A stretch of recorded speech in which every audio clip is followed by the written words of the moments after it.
সেবা প্রদানকারী,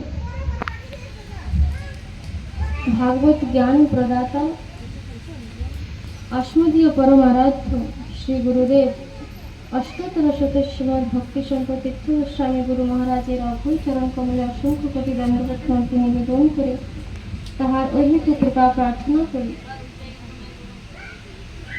विश्ववरण्य आचार्य भास्कर जगद्गुरु नवम विष्णुपाद अष्टोत्तर शत शिल भक्ति सिद्धांत सरस्वती गोस्वामी ठाकुर श्री गोपादी श्रीचरणे अधूमेर असंख्य कोटि दंडवत प्रणाम निवेदन करे ताहार अहित कृपा प्रार्थना करी।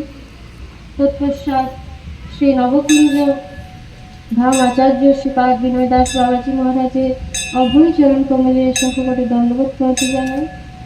तत्पश्चात श्री श्रीपाद ठाकुर मशाई श्रीचरणे এই অধমের যথাযোগ্য দণ্ডবত প্রণাম।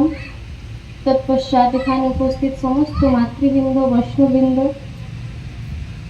শ্রীমদ্ ভাগবতের কথামৃত পিপাসু সকল ভক্তবৃন্দের চরণে অধমের যথাযোগ্য দণ্ডবত প্রণাম জানাই। গুরু গৌরাঙ্গের পূর্ণ কৃপা আশীর্বাদেতে আজকে পয়লা বৈশাখ, তা আপনাদের সবাইকে পয়লা বৈশাখের অনেক অনেক অভিনন্দন, অনেক অনেক শুভেচ্ছা এবং গুরু মহারাজের অসংখ্য কৃপা এবং আমাদের অসীম সৌভাগ্য যে আজকে আমরা নবকুঞ্জ ধামের প্রাঙ্গণেতে বসে শ্রী হরিনাম সংকীর্তন এবং শ্রীমদ্ ভাগবত কথামৃত শ্রবণ করার সুন্দর আমরা সুযোগ পেয়েছি।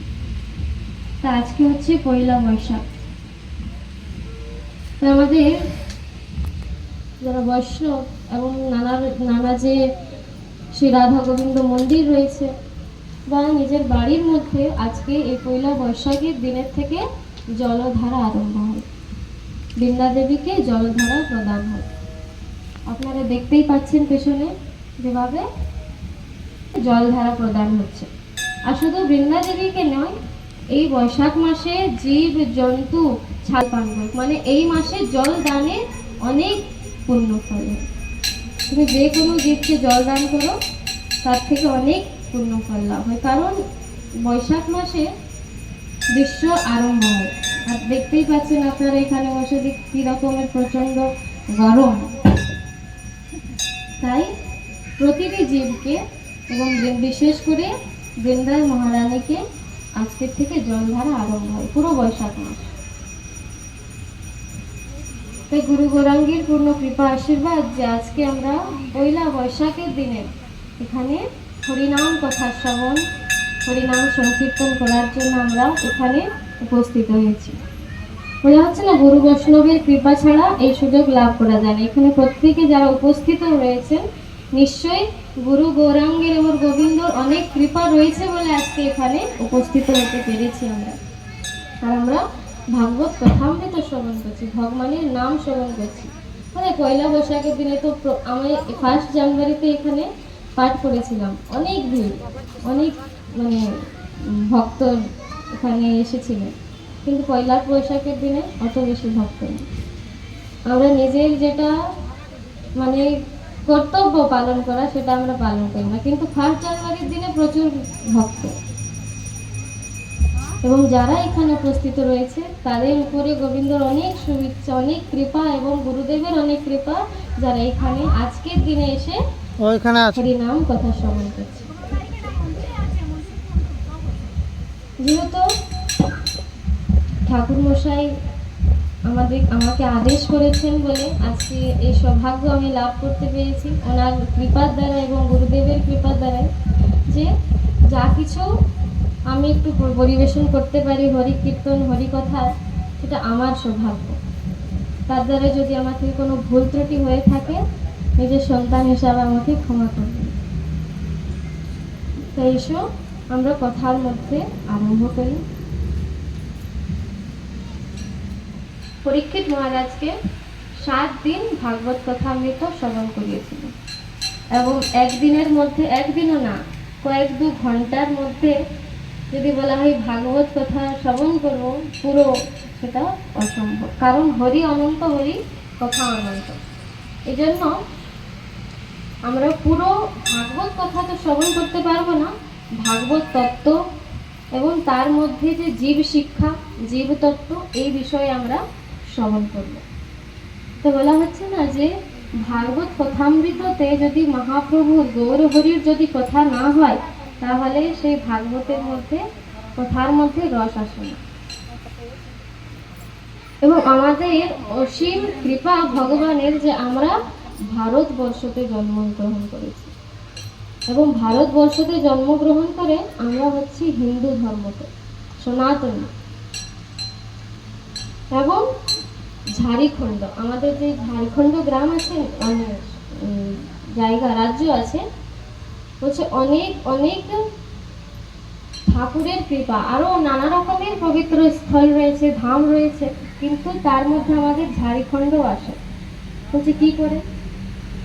এই ঝাড়খণ্ডের পথ দিয়ে শ্রীমন্ত চৈতন্য মহাপ্রভু তিনি বৃন্দাবনে গমন করেছিলেন, এই ঝাড়খণ্ডের পথ দিয়ে।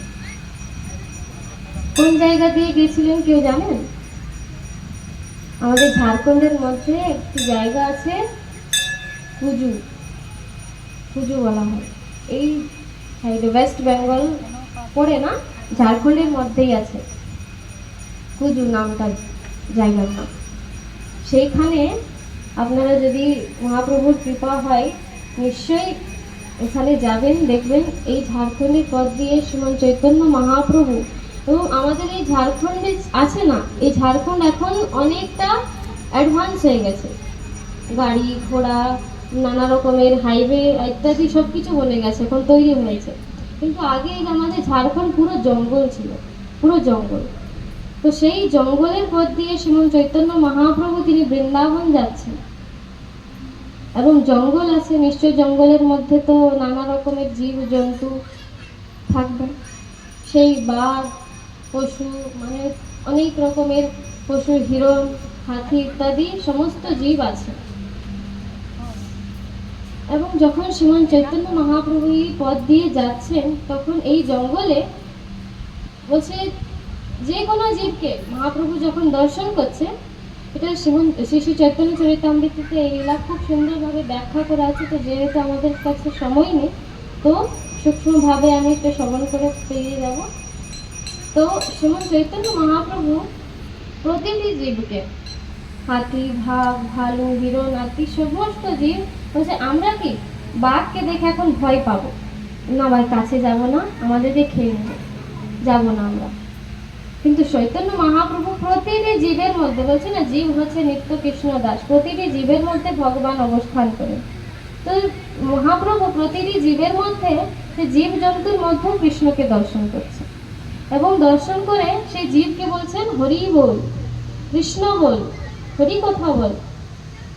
তখন বিশ্বাস করবেন, যত সমস্ত জঙ্গলের পশু পাখি ইত্যাদি সমস্ত আছে, সে হরি বলের আর আনন্দতে তারা নৃত্য করছে মহাপ্রভুর সঙ্গে। তো সেই কুজু নামের জায়গাতে যাবেন, ওখানে পাষাণ আছে, পাথর, চারটানের মধ্যে শ্রীমন্ত চৈতন্য মহাপ্রভুর চরণ কমলের চিহ্ন, এবং যত জীব জন্তু আছে সেখানে সেই জীব জন্তুর চরণের ছাপ আছে, এখনো সেই দর্শন হয়। তো মহাপ্রভুর কৃপা যদি হয়, নিশ্চয়ই আপনারা দর্শন করবেন। আমাদের ঝাড়খণ্ডের মধ্যেই আছে, এটা আমাদের সৌভাগ্য যে মহাপ্রভু এই ঝাড়খণ্ডের পথ দিয়ে তিনি দর্শনে গেছেন, সেটা পবিত্র স্থান, ধাম। তো যাই হোক, এখন অনেকজনের ভিতরে প্রশ্ন আসবে চৈতন্য মহাপ্রভু কে ছিলেন। আমি প্রায় পাঠের জন্য আসি, কথার জন্য আসি, প্রায় মহাপ্রভুর বিষয়ে, মহাপ্রভুর তত্ত্বর কথা আমরা শ্রবণ করি। তো এখানে অনেক মাতাজি আছে যে আমার আগের কথার মধ্যে ছিলেন, তো মহাপ্রভু কে ছিলেন বলতে পারবেন?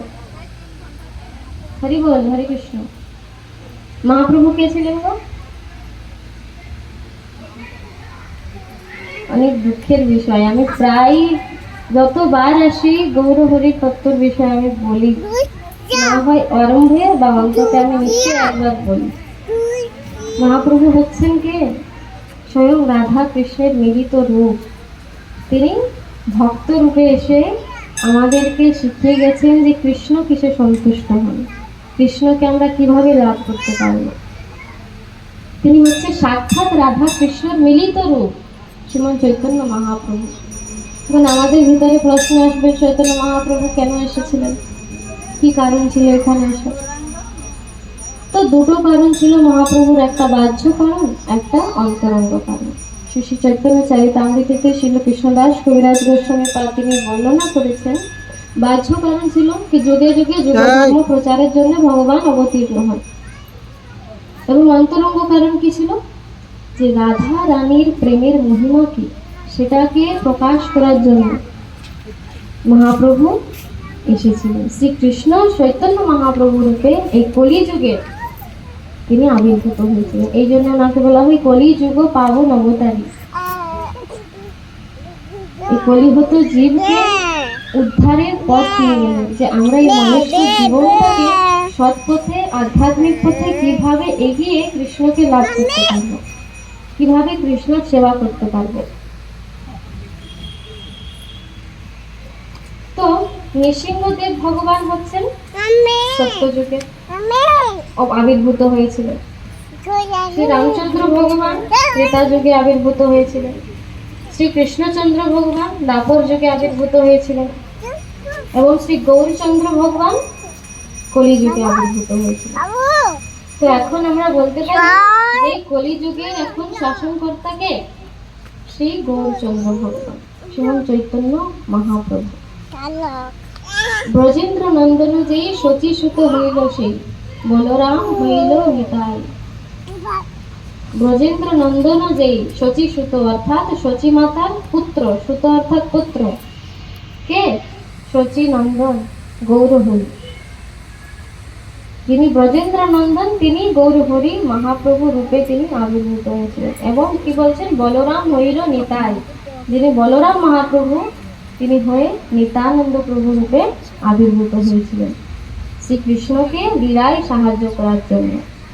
মহাপ্রভুর লীলায় সাহায্য করার জন্য তিনি নিত্যানন্দ প্রভু রূপে আবির্ভূত হন।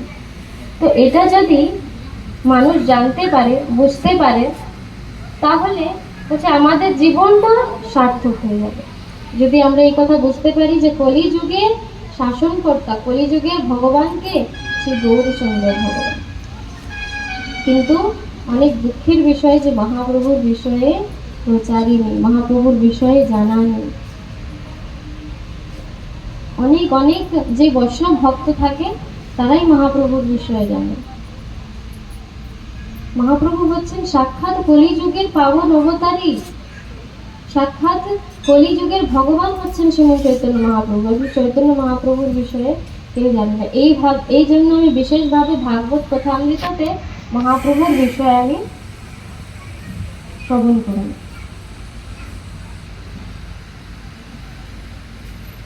কারণ চৈতন্য মহাপ্রভু বলছেন যে ভারত ভূমিতে হইল মনুষ্য জন্ম, যার জন্ম সার্থক করি করো পর উপকার।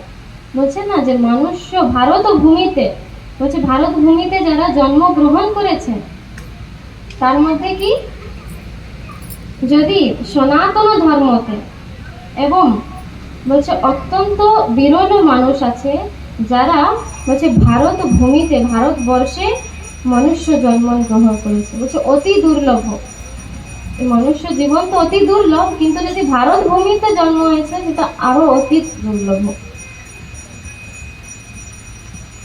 এবং শিল বৃন্দাবন দাস ঠাকুর বলছেন এখানে যে ভারত ভূমিতে সর্বশ্রেষ্ঠ স্থান হচ্ছে কি শ্রীধাম বৃন্দাবন এবং বঙ্গভূমি, যাকে গুপ্ত বৃন্দাবন বলা হয়, শ্রী মায়াপুর ধাম। গেছেন? কেউ গেছেন মায়াপুর ধাম? সেটাকে গুপ্ত বৃন্দাবন বলা হয়। শ্রীধাম বৃন্দাবন হচ্ছে ভারতবর্ষে সর্বশ্রেষ্ঠ এবং মায়াপুর ধাম হচ্ছে ভারতবর্ষের সর্বশ্রেষ্ঠ। তাই আজকে আমরা শ্রী গৌর তত্ত্ব কথা এবং শ্রী তার থেকেই আমরা ভাগবতের কিছু লীলা কথা আমরা শ্রবণ করবো। আজকে পুরো ভাগবত কথা শ্রবণ করার পর মানে অসম্ভব, 1-2 ঘন্টার মধ্যে হবে না। তো বলা হচ্ছে শ্রীকৃষ্ণ চৈতন্য মহাপ্রভু রূপে আবির্ভূত হন এই কলিযুগে, যিনি হচ্ছেন অভিন্ন তত্ত্ব, অভিন্ন কৃষ্ণের অভিন্ন তত্ত্ব, অভিন্ন বিগ্রহ। তাই গৌরাঙ্গ প্রভুকে বলা হচ্ছে নমো মহাবদন্নায় কৃষ্ণ প্রেম প্রদায়, নমো মহাবদন্নায়। তিনি হচ্ছেন অসীম করুণাময়। শ্রী রামচন্দ্র ভগবানও হচ্ছে করুণাময়, শ্রী কৃষ্ণচন্দ্র ভগবান হচ্ছে করুণাময়, কিন্তু গৌরচন্দ্র ভগবান বলছে ওনার যে কৃপা, ওনার যে করুণা, বলছে তাকে মাপা যায় না। আমরা তো বলতে পারি যে কৃষ্ণচন্দ্র তো ভগবান, তিনিও তো অনেক করুণাময়, কিন্তু গৌরচন্দ্র ভগবানের যে করুণা হচ্ছে তাকে মাপা যায় না। বলছে কেন, কি পার্থক্য আছে? তুমি তো একই রূপ, কৃষ্ণ আর গৌরের মধ্যে কোনো পার্থক্য নেই, কিন্তু গৌরচন্দ্র ভগবান অসীম করুণাময় কেন? কারণ হচ্ছে দীন হীন পতিত পামর নাহি বাছে, ব্রহ্মার দুর্লভ প্রেম সবাকারে যাচ্ছে। বলছে যে ব্রহ্মা আদি দেবতাগণ যে কৃষ্ণ প্রেমকে লাভ করতে পারে না, সেই কৃষ্ণ প্রেমকে তিনি দীন হীন পতিত পামরকে তিনি অনায়াসে প্রদান করছেন।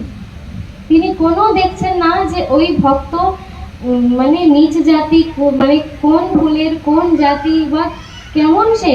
বলছে অভক্ত হোক না কোনো, যেভাবে আমরা জগাই মাধায়ের উদাহরণ জানি, কত পাপী, তাকেও গৌরচন্দ্র ভগবান তিনি কৃপা করলেন, কৃষ্ণ প্রেম প্রদান করলেন। এই জন্য বলছে যে দীন হীন পতিত পামর নাহি বাছে, ব্রহ্মার দুর্লভ প্রেম শোভাকারে যাচ্ছে। সমস্ত জীবকে সে যত পাপী হোক না কেন, তিনি কৃষ্ণ প্রেম প্রদান করছেন।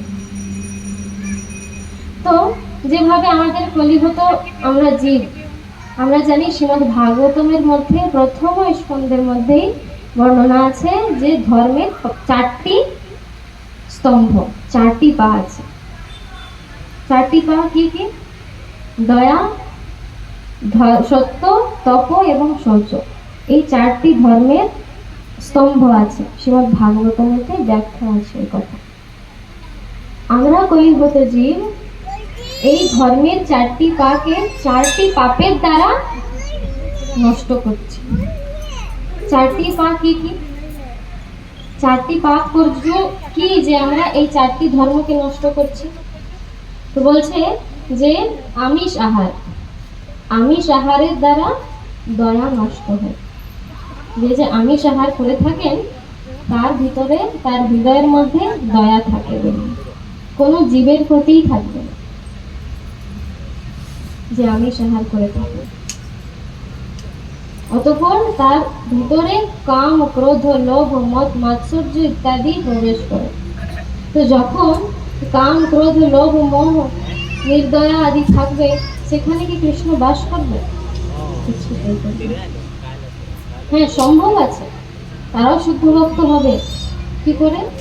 সাধু গুরু বৈষ্ণব সঙ্গ করলে তার ভিতরে যত আবর্জনা রয়েছে সেগুলো গুরু বৈষ্ণব সঙ্গের কৃপার দ্বারা সে আবর্জনাগুলো নষ্ট হয়ে কৃষ্ণ প্রেম লাভ করতে পারে, কিন্তু অনায়াসে নয়।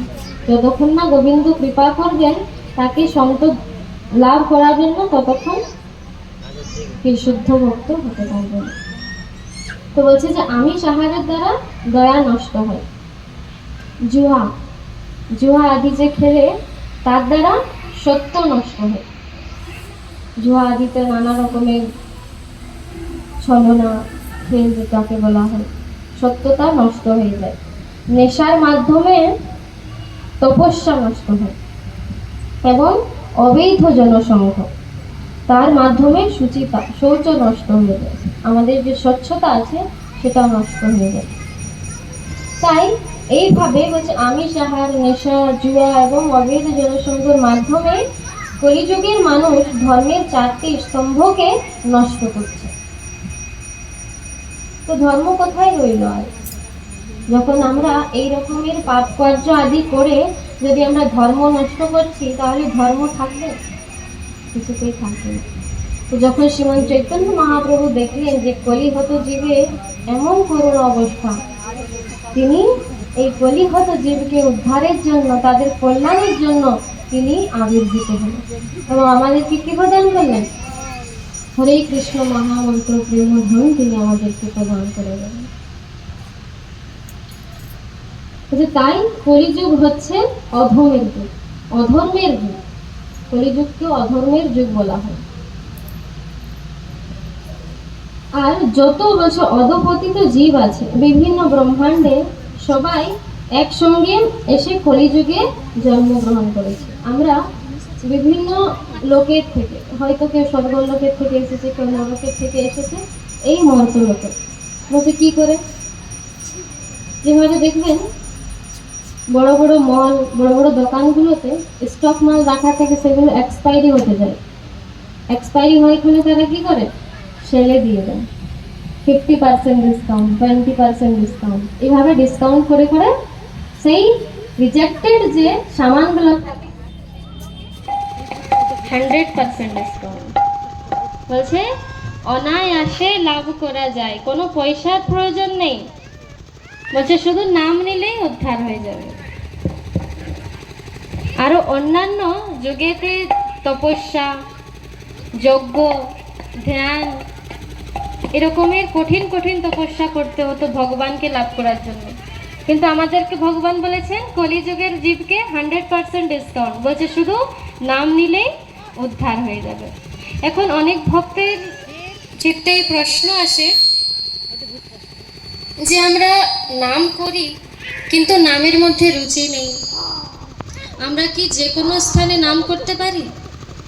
আমরা কি দীক্ষা নিলেই নাম করব? দীক্ষা না নিলে কি নাম করা যায় না? এরকমের অনেক রকমের প্রশ্ন আসে নামের জন্য। অনেকের ভিতরে এই ভয় থাকে যে না, গুরু বানাতে হবে, গুরু যখন অধিকার দেবে না আমরা নাম করতে পারবো না। তো শ্রী কৃষ্ণদাস কবিরাজ গোস্বামী পাদ শ্রী চৈতন্য চরিতামৃতেতে বলছে, খাইতে শুইতে যথা তথা নাম লয়, দেশ কাল আদি নিয়ম নাহি সর্বসিদ্ধি হয়।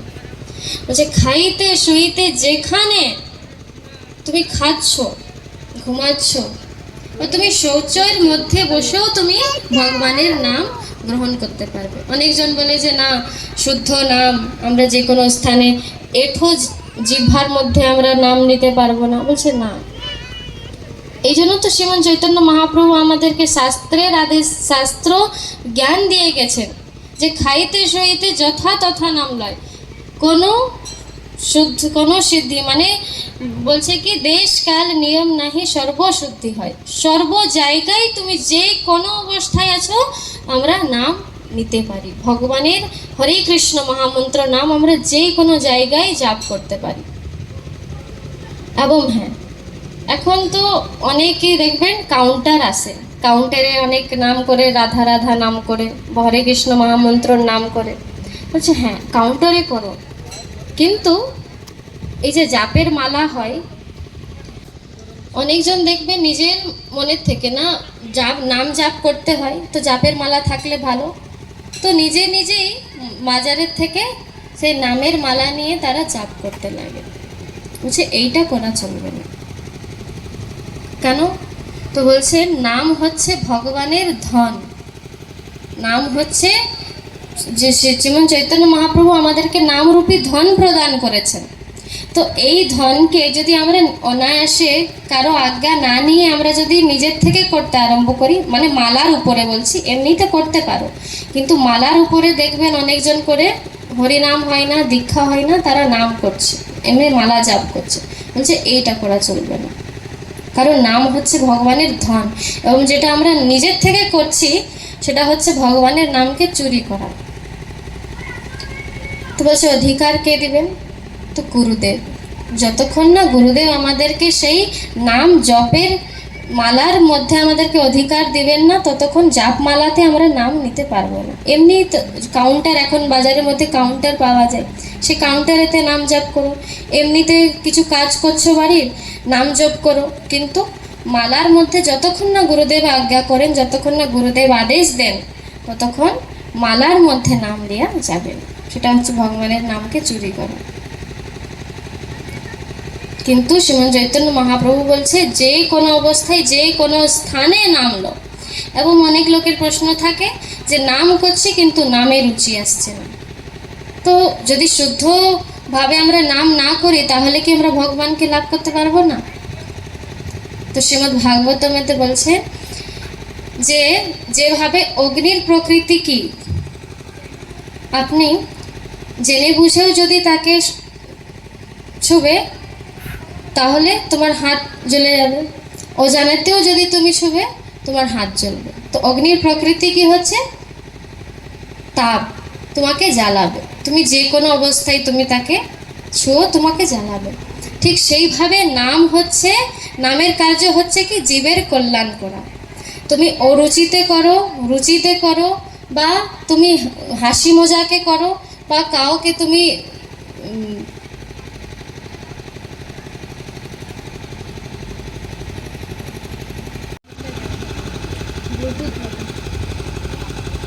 বলছে নামের কার্য কি কল্যাণ করা।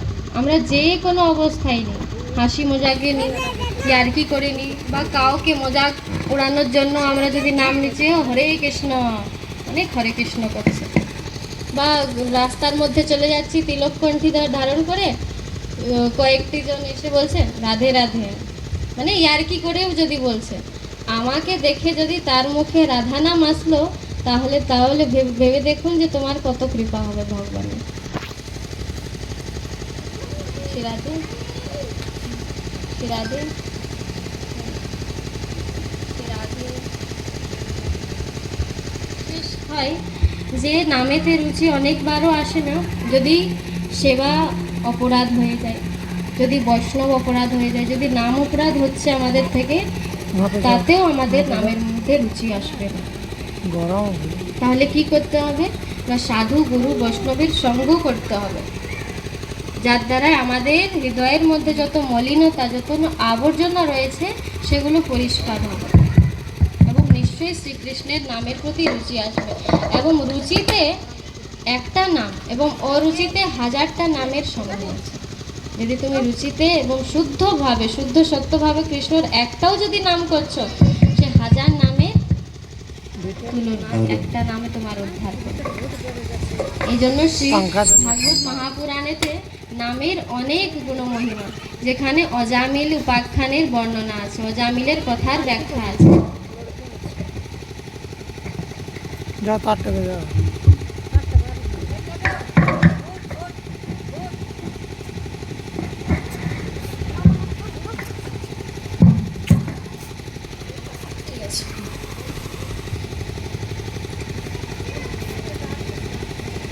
তাই এই কলিযুগে বলছে বিনা মূল্যে আমরা এই নাম পেয়েছি, যেটা শ্রীমন চৈতন্য মহাপ্রভু আমাদের উদ্ধারের জন্য তিনি আমাদেরকে প্রদান করে গেছে।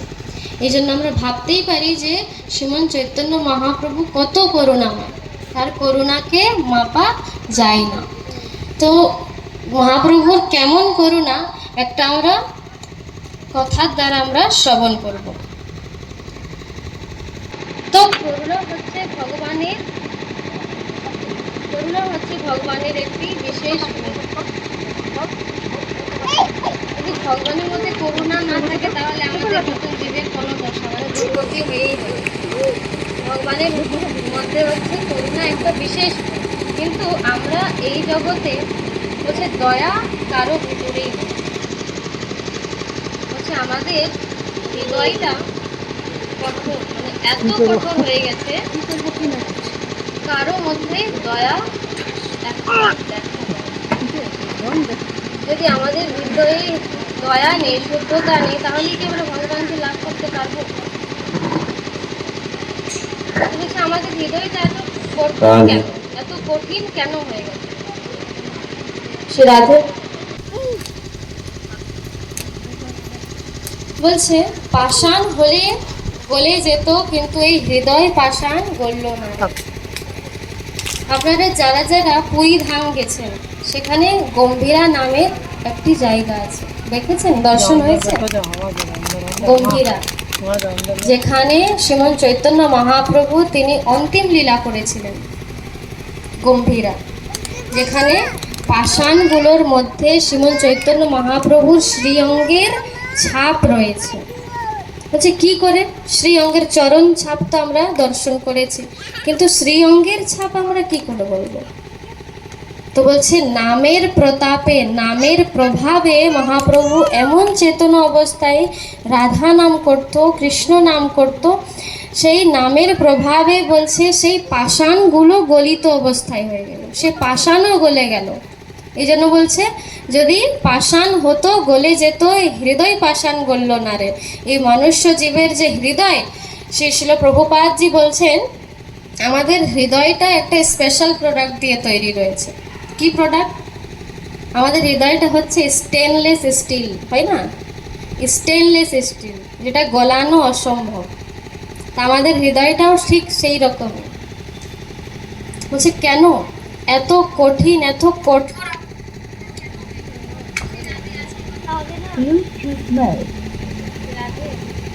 শ্রী রাধে।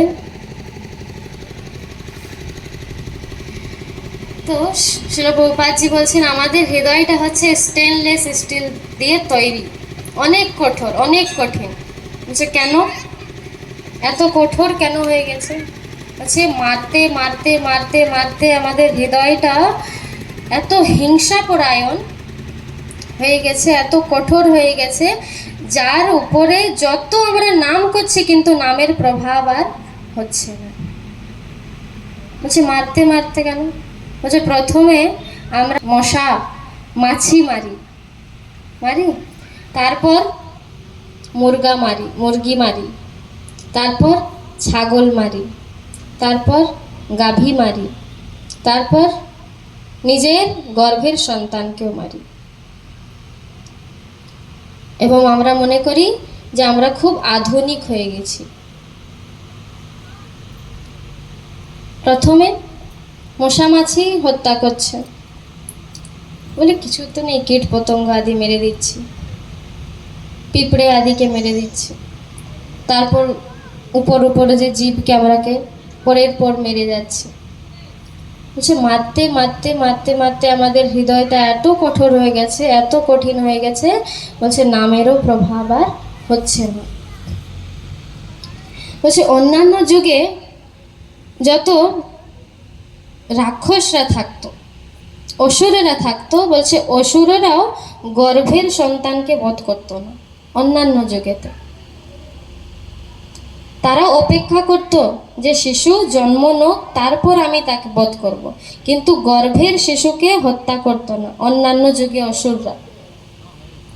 কিন্তু বলছে কলিযুগের এমন অবস্থা, নিজের গর্ভের সন্তানকেও আমরা মারছি, এবং আমরা মনে করছি যে আমরা অনেক আধুনিক হয়ে গেছি, আমরা অনেকটা এগিয়ে গেছি। তো এই জন্য আমাদের আচার্যগণ বলছেন যে আমাদের সভ্যতা কোথায় এগিয়ে যাচ্ছে? আমাদের সভ্যতা নরকের দিকে এগিয়ে যাচ্ছে। এবং আমরা মনে করছি আমরা অনেক অ্যাডভান্স হয়ে গেছি, অনেক আধুনিক হয়ে গেছি, কিন্তু না, আমরা নরকের দিকে এগিয়ে যাচ্ছি। এই জন্য আমাদের হৃদয়টা কঠিন হয়ে গেছে, কঠোর হয়ে গেছে, কোনো প্রভাব আর এই হৃদয়ের মধ্যে হচ্ছে না, নাম দিচ্ছে রুচি নেই। কিন্তু মহাপ্রভুর হৃদয়টা কি রকম বলছে সেটা আমরা বুঝতে পারবো এই কথার মাধ্যমে। তো ভগবান কৃষ্ণ গীতাতে বলেছেন যে তিনি কোন কারণেতে, তিনটি কারণের জন্য তিনি আবির্ভূত হন। গীতাতে বলছেন পরিত্রাণায় সাধুনাম বিনাশায় চ দুষ্কৃতাম ধর্ম সংস্থাপনার্থায় সম্ভবামি যুগে যুগে। পরিত্রাণায় সাধুনাম অর্থাৎ সাধুদেরকে রক্ষা করার জন্য, এবং বিনাশায় চ দুষ্কৃতাম, বিনাশায় দুষ্কৃতাম অর্থাৎ অসুরদেরকে হত্যা করার জন্য, অসুরদের বধ করার জন্য, এবং তৃতীয় কি ধর্ম সংস্থাপনার্থায়, ধর্মের আবার স্থাপন করার জন্য তিনি যুগে যুগে আবির্ভূত হন। তো এখন আমাদের মধ্যে প্রশ্ন আসতে পারে যে সাধুকে এবং অসুরী বাকে? যেখানে সাধুর বিষয়ে বর্ণনা হয় আমাদের মনে একটা আকৃতি হয় যে সাধু হয়তো জটা জুট ধারণ করে, গেরুয়া বসন ধারণ করে, হয়তো তারাই সাধু। এবং অসুরকে, যারা বিকট দেখতে, বড় রাক্ষস, তারাকে আমরা অসুর বলি। কিন্তু না, বলছে সাধুকে যারা ভগবানের আইনকে মেনে চলে, যারা ভগবানকে মেনে চলে তারা হচ্ছে সাধু। এবং যারা ভগবানের কথা মানে না, যারা ভগবানের আদেশকে পালন করে না, তারা হচ্ছে অসুর। যেভাবে অর্জুন হচ্ছে সাধু, সে কৃষ্ণকে মেনে সব কার্য করেছে। এবং তার মধ্যে দুর্যোধন হচ্ছে অসুর, যে কৃষ্ণকে মানে না। এভাবে বুঝতে পারলেন যে সাধুকে এবং অসুরকে। তো শ্রীকৃষ্ণ বলছেন যে সাধুদেরকে রক্ষা করার জন্য এবং অসুরদেরকে বিনাশ করার জন্য আমি যুগে যুগে আবির্ভূত হন। যেমন ভগবান কিন্তু বলছে দুজনের উপরে, যে সাধু থাকে বা অসুর থাকে, দুজনের উপরে তিনি কৃপা করছেন, কিন্তু কৃপার পন্থাটা আলাদা। যেভাবে দেখবে মায়েরা দুষ্টু ছেলে থাকলে তাদেরকে শাসন করে, বাবারা তাদেরকে শাসন করে, এবং যে ভালো ছেলে থাকে তাদেরকে চকলেট দেয়, টফি দেয়, আদর করে। কিন্তু কৃপা দুজনের উপরেই করছে, আদর দুজনের উপরেই করছে, কিন্তু শাসনের পন্থাটা আলাদা, কৃপার পন্থাটা আলাদা। ঠিক সেইভাবে ভগবান দুজনের উপরেই কৃপা করছেন, কিন্তু কৃপার পন্থাটা হচ্ছে আলাদা। তো সত্যযুগের ধর্ম কি? অষ্টাঙ্গ যোগ, ধ্যান। ত্রেতা যুগের ধর্ম কি? যজ্ঞ। দাপর যুগের ধর্ম কি? বিগ্রহ পূজা, বিগ্রহ উপাসনা, মন্দিরে গিয়ে। এবং কলিযুগের যুগধর্ম কি? নাম ও সংকীর্তন। এই জন্য কলিযুগকে নাম প্রধান যুগ বলা হয়। এটাই হচ্ছে নাম প্রধান যুগ, নাম নিলেই উদ্ধার হয়ে যাবে। এটাই হচ্ছে কলিযুগের তপস্যা, এটাই হচ্ছে কলিযুগের যজ্ঞ। তো যুগে যুগে ভগবান এই জগধর্মকে প্রবর্তন, যুগধর্মকে প্রচার করার জন্য তিনি যুগে যুগে আবির্ভূত হন, যার দ্বারা ধর্মকে স্থাপন হয়, ধর্ম স্থাপন করে। তো ভগবান আবির্ভূত হন বিভিন্ন যুগে এই যুগধর্মকে স্থাপন করার জন্য, কারণ মানুষ ধর্ম কি তার মানেই জানে না, তার মানেই জানে না যে ধর্ম কি। এবং আমরা তর্ক করি যে ভগবান তো গীতাতে বলেছেন কি, যে সর্বধর্মান পরিত্যাজ মামেকম শরণম ব্রজ। আমরা তর্ক করি, ভগবান তো বলেছেন গীতাতে কি সর্বধর্মকে পরিত্যাগ করে দাও এবং আমার শরণ গ্রহণ করো। আরে প্রথমে জানতে হবে তো ধর্ম কি, ধর্ম কাকে বলা হয়?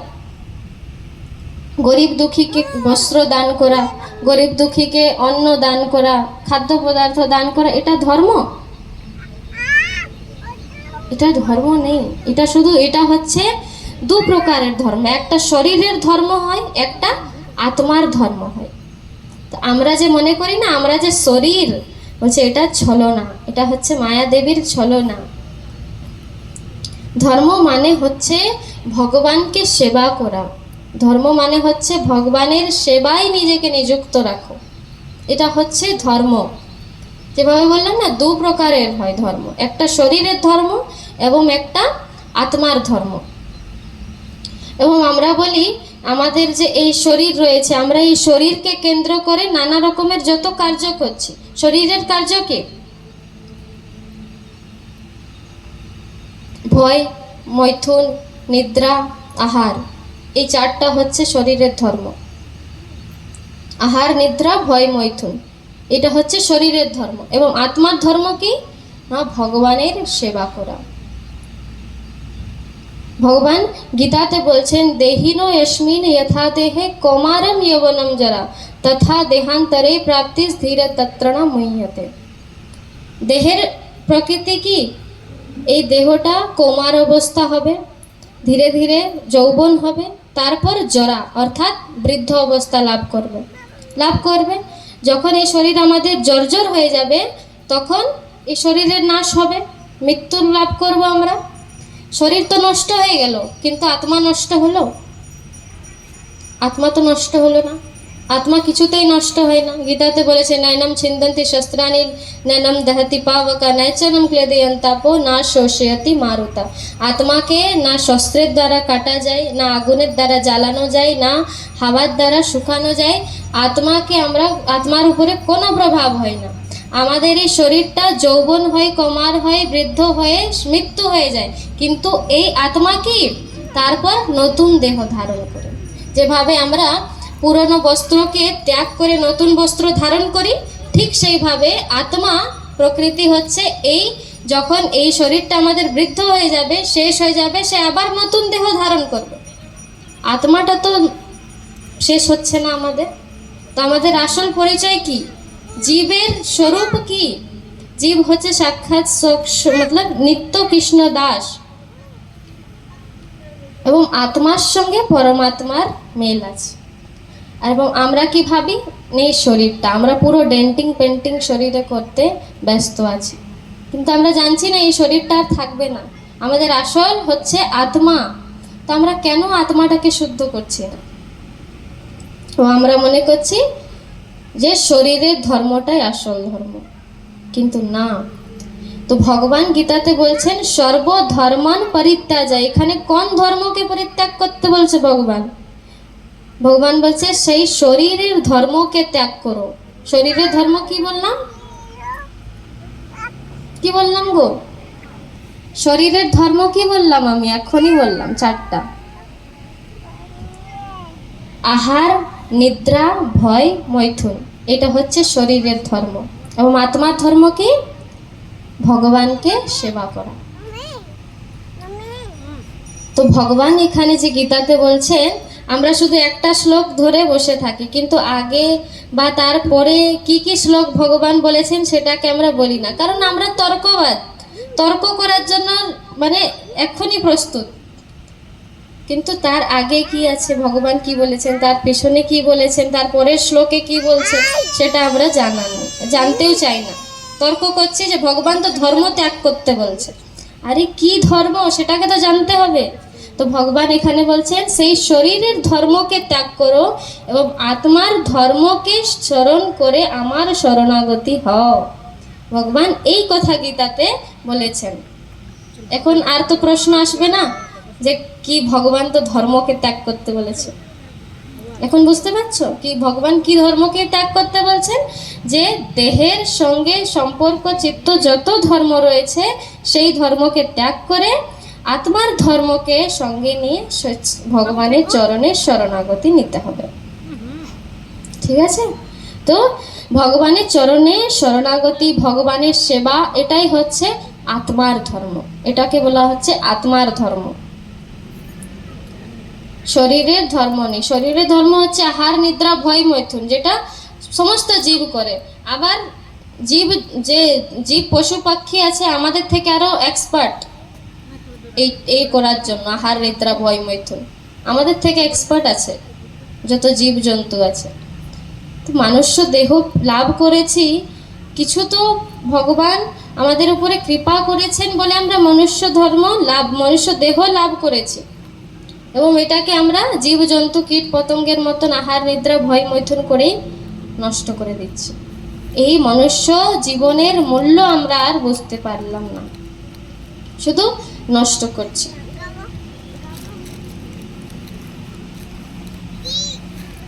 তাই ভগবান আবির্ভূত হন কি ধর্মকে স্থাপন করার জন্য। তো ভগবান কেন করুণাময়, এই কথা আমরা শ্রবণ করছিলাম। তাই একবার কি হয় যে ত্রেতা যুগে শ্রী রামচন্দ্র ভগবান বনবাসে গিয়েছিলেন। বনে গমন করতে করতে একদিন কি হয়, দেখছেন একটি জায়গার মধ্যে একটি বড় স্তূপ অর্থাৎ পাহাড়। কিসের স্তূপ? অস্থি হয় না আমাদের, কঙ্কাল, হাড়, অস্থির স্তূপ আছে অনেক বড়। যখন রামচন্দ্র ভগবান এই রকমের দর্শন করলেন তিনি অবস্থা, তখন ভক্তদেরকে জিজ্ঞাসা করছেন যে এটা কি জিনিস? তখন ভগবান, সে ভক্তরা বলছে, ভগবান আপনি তো সকলেই জানেন, আপনাকে কি আর ব্যাখ্যা করব আমরা। তখন ভগবান বলছে, সে তো আমি দেখতে পাচ্ছি, কিন্তু এমন কেন হয়েছে, এগুলো কার অস্থি আমাকে বলুন। তখন সে ভক্ত বলছে, ভগবান, যে বড় বড় মহান সন্ত তপস্বী ঋষিগণ এই তখন তো বনের মধ্যে গিয়ে তপস্যা করতো ঋষিমুনিগণরা, বনে চলে যেতেন। তো সেই গভীর বনের মধ্যে বলছে যারা তপস্যা করতে আসেন, এখানে অনেক দুষ্ট রাক্ষস রয়েছে, অসুর রয়েছে, যে ঋষিগণ এখানে তপস্যা করতে আসে তাদেরকে হত্যা করে তারা খেয়ে নেয়। তখন শ্রী রামচন্দ্র ভগবান এরকম করুণ অবস্থা শ্রবণ করে তিনি অত্যন্ত ক্রোধান্বিত হয়ে গেলেন। বলছে, আমি এসেছি অসুরদেরকে বধ করার জন্য, সাধুদেরকে রক্ষা প্রদান করার জন্য, এবং আমার রাজ্যের মধ্যে এই রকম ঘটিত হচ্ছে, আমার থাকা সত্ত্বেও আমার ভক্তদেরকে কষ্ট হচ্ছে। এভাবে শ্রবণ করে রামচন্দ্র ভগবান সরাসরি তিনি তীর ধনুক তুলে ফেললেন এবং বলছেন, আমি যাচ্ছি সেই অসুরকে বধ করার জন্য। তখন যখন সীতা দেবী এই রকমের রামচন্দ্র ভগবানকে তিনি দর্শন করলেন তীর ধনুষ ধারণ করে, তখন তিনি বলছেন, প্রভু আপনি শান্ত হন। বলছে, না দেবী, আজকে আমাকে যেতে দাও, আমাকে অসুরদেরকে বধ করার আছে। তখন সীতা দেবী বলছেন যে অসুরই হোক না কেন, আছে তো তোমার সন্তানই, তারাও তো তোমার সন্তান, অসুরই হোক না কেন, তুমি তাদেরকে মারো না, তাদেরকে রক্ষা দাও। রামচন্দ্র ভগবান বলছে না। তারপর সীতা দেবী বলছেন যে প্রভু আপনি এই তীর ধনুককে দূরে রাখুন। বলছে, কেন? যখন এই তীর ধনুক আপনি ধারণ করেন হাতে, আপনার মুখের আকৃতিটা চেঞ্জ হয়ে যায়।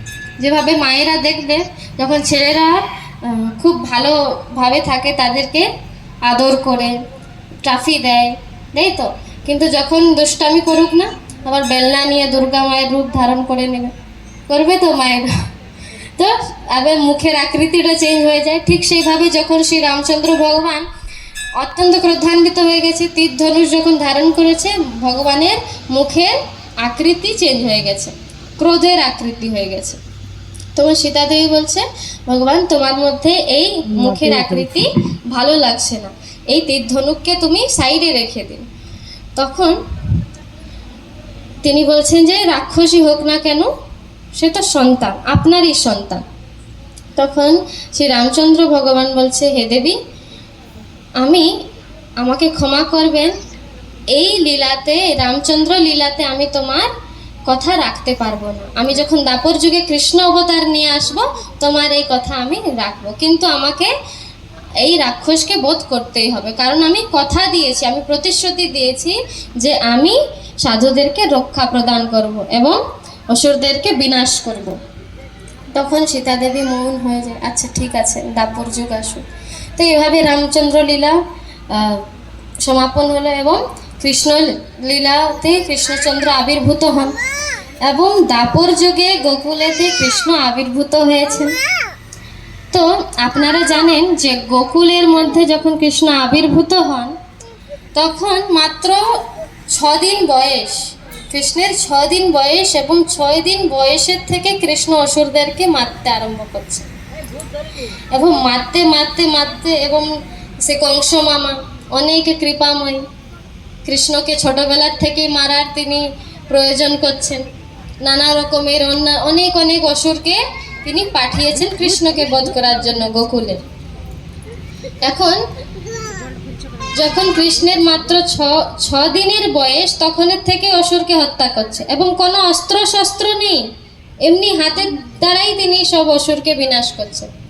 এখন রাধারানী যখন দেখছেন, জি বাবা, এ কি ব্যাপার, আশ্চর্য তো, শ্রীকৃষ্ণ আমাকে রামচন্দ্র অবতারে বলেছিলেন, কথা দিয়েছিলেন যে আমি কাউকে বধ করব না, আবার এখানে তো 6 দিন বয়স থেকেই মারছে, আরো বেশি মারছে দেখছি।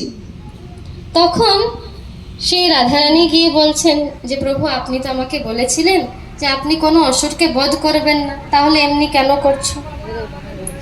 তখন শ্রীকৃষ্ণ কি বলছেন, আমি তো সে কথা বলিনি, আমি বলেছিলাম কোনো শস্ত্র ধারণ করব না। আপনি তো আমাকে এই কথা বলেছিলেন না, প্রভু শস্ত্র তীর ধনুক সাইডে রেখো, মুখের আকৃতি চেঞ্জ হয়ে যাচ্ছে, তা আমি এই কথা বলেছিলাম যে আমি কোনো অস্ত্র ধারণ করব না। বলছে দেখো আমি কৃষ্ণলীলাতে তো কোনো অস্ত্র ধারণ করিনি, আমি তো বিনা অস্ত্রতেই মারছি।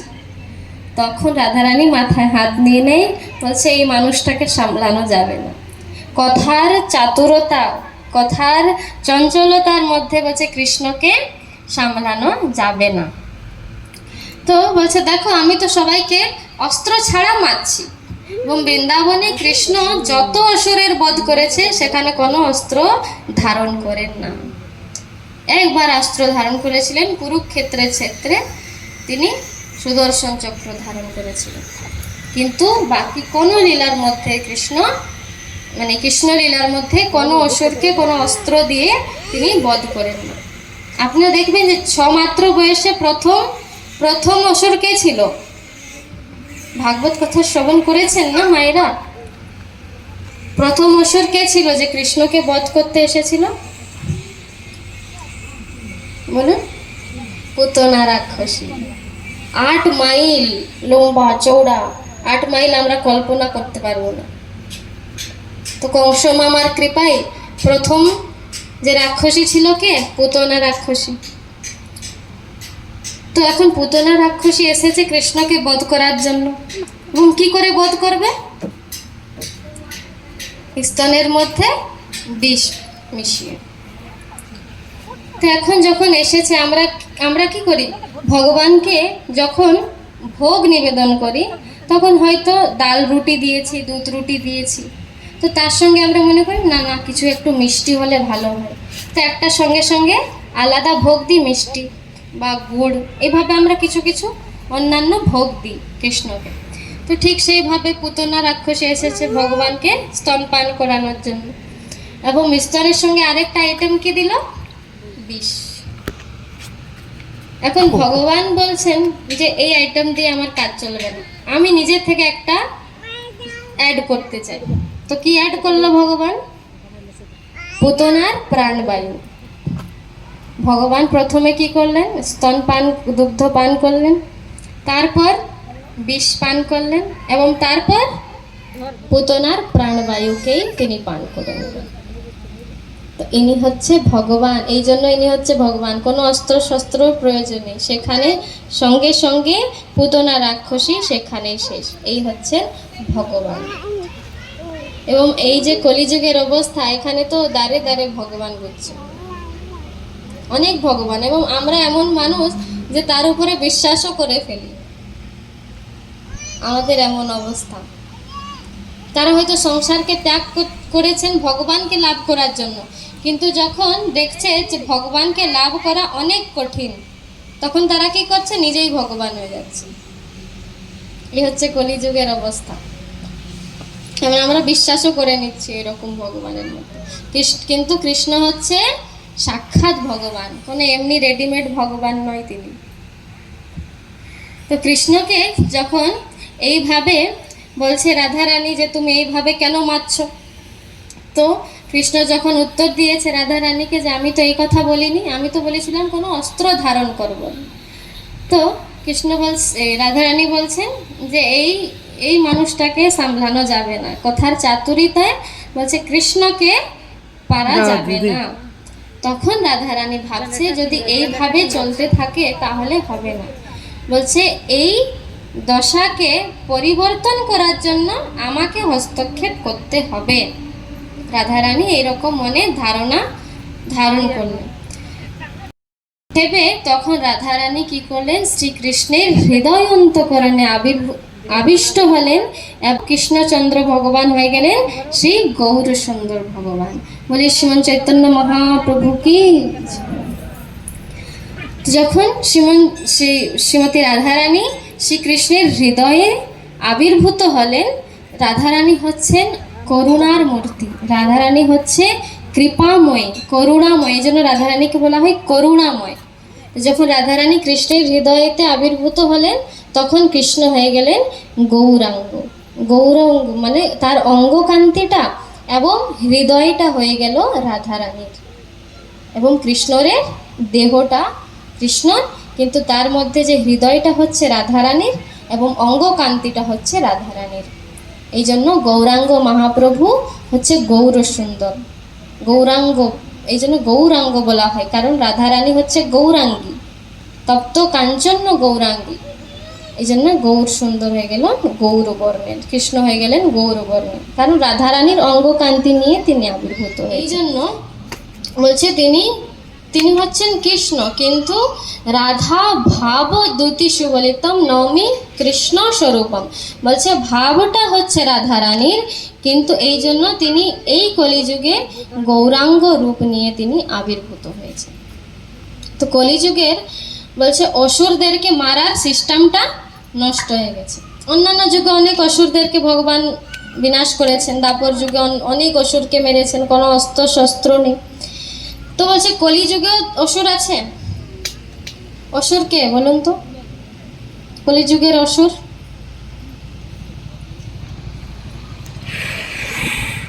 কলিযুগের অসুর কে?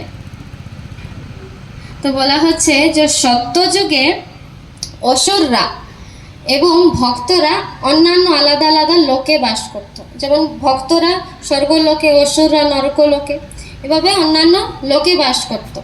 তারপর ত্রেতা যুগে বলছে অসুররা বলছে ভিন্ন ভিন্ন রাজ্যে বাস করত।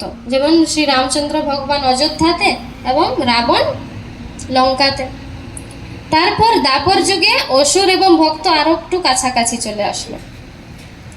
ভক্ত বলছে কি একটাই রাজ্যে এবং একই পরিবারের মধ্যে। একই পরিবারে কে কে ছিল? অসুর এবং রাক্ষস, পাণ্ডব এবং কৌরবরা। পাণ্ডব ভক্ত, কৌরব আসরিক প্রকৃতির ছিল। বলছে একটা রাজ্যে একটা পরিবারে কাছাকাছি চলে আসলো ভক্ত এবং অসুর। এবং কলিযুগে কি আছে? অসুর এবং ভক্ত আরো কাছাকাছি একটা দেহের মধ্যে। তো এখন যদি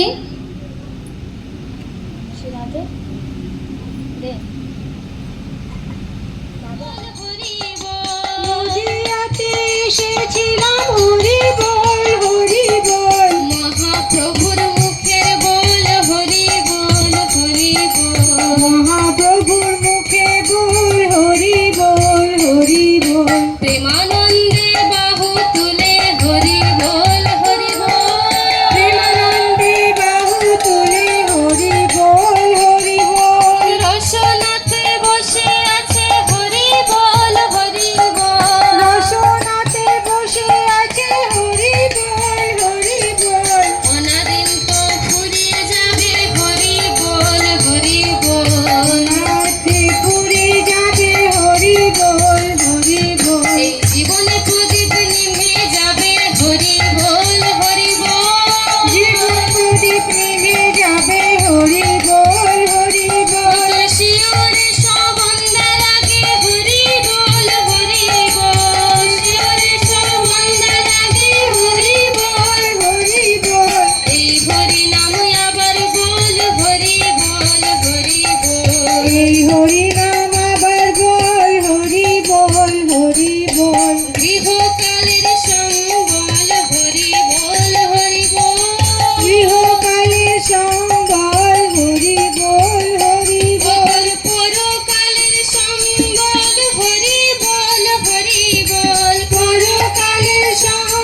হরি বল